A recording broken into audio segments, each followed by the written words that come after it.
This morning, the Lord spoke to us about the angel, and it reminded me with a testimony my father-in-law shared with me.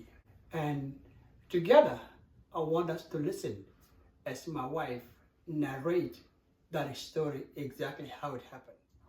My parents, or my dad, was a missionary in one of the 1040 window countries. And I remember this particular testimony that the Lord intervened in one of his trips, which he was miraculously delivered. That country, it's forbidden. It's actually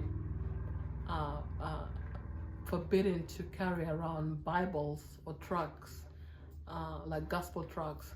So I remember this very incident, and he took hundreds of Bibles and thousands of trucks, loaded them in his backpack. I remember loaded them in a suitcase, and he took a big number of it, and he knew how dangerous that was. And everybody was telling him, this is dangerous, you don't need to do that, you have to be raising your family and stuff like that. But he said he had a burden that he wanted to do that.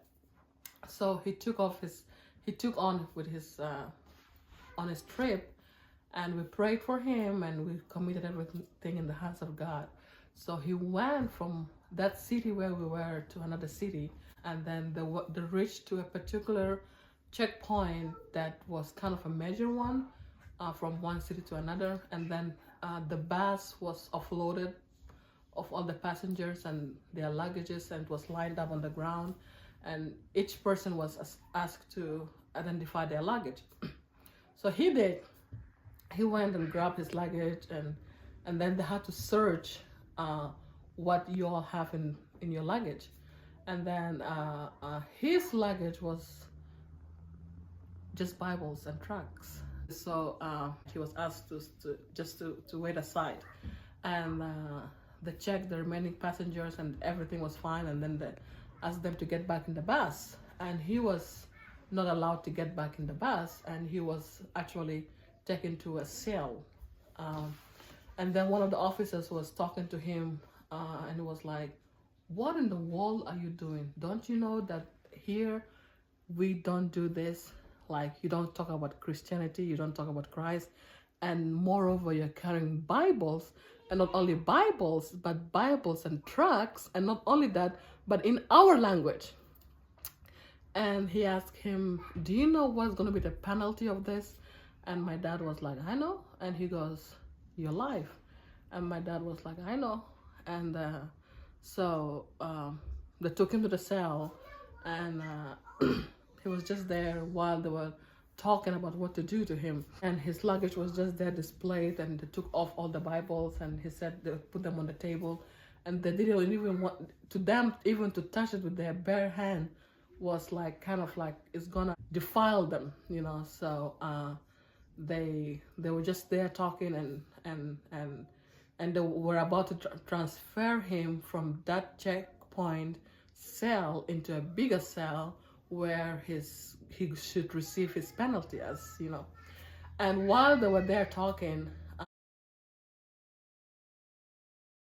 my dad said an officer walked in, and he had a higher rank than they did who were on duty. And as he walked into the office, he saw the tension in their face, and he goes, what is going on? And then they go, there's this Sudanese guy here who has Bibles, and not only Bibles and tracts, and it's in our language.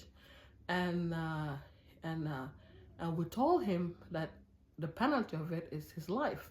So he's in the cell in there, and we are about to transfer him to a bigger jail, and you know, things go from there. So the officer asked them, did he preach to you all? And they looked at each other and they go, no. And he goes, did he try to give you a tract or a Bible? And they go, no. And he asked them, did he try to make you change your religion? And they go, no. And he goes, then he's not guilty. And they go, but he's having the Bibles and the tracts on his possession, and he's going to distribute them to the next city where he's going to. And he goes, well, as long as he did not preach to you, and as long as he did not ask you to change your your religion, he's not guilty.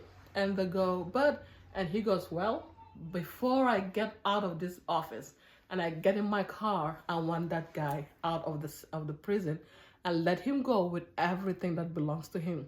And my dad said he was in the room, in the cell, and he was hearing their conversation, and he was rejoicing.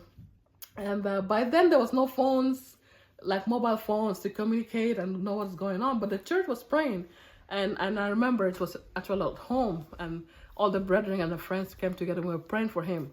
And then the officer walked out of the door towards his car, and then those officers in the office were like, "Who is he?" They were asking each other, "Who is he? Do you think he's from this station or that station?" None of them was able to know who he was, but the fact that he was a higher rank than they were, they had no choice than to let my dad go, because that was the orders that he gave them. So and then they let him go, actually, and then he was in the car waiting to make sure that order is being done.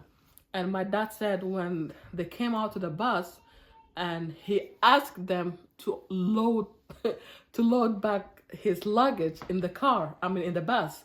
And he told my dad, "Just stand here, don't touch it, don't do anything." They were the one who offloaded, so they're gonna load it up.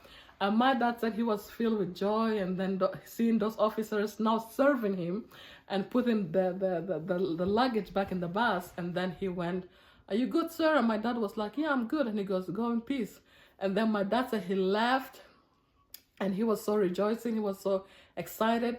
And then he could see the surprise and the astonishment in all of the other officers, because they still couldn't know who that officer was. And then they left. And he said immediately the Spirit of God told him, "That was an angel that I sent to release you, because according to the law of that country, your case was condemned."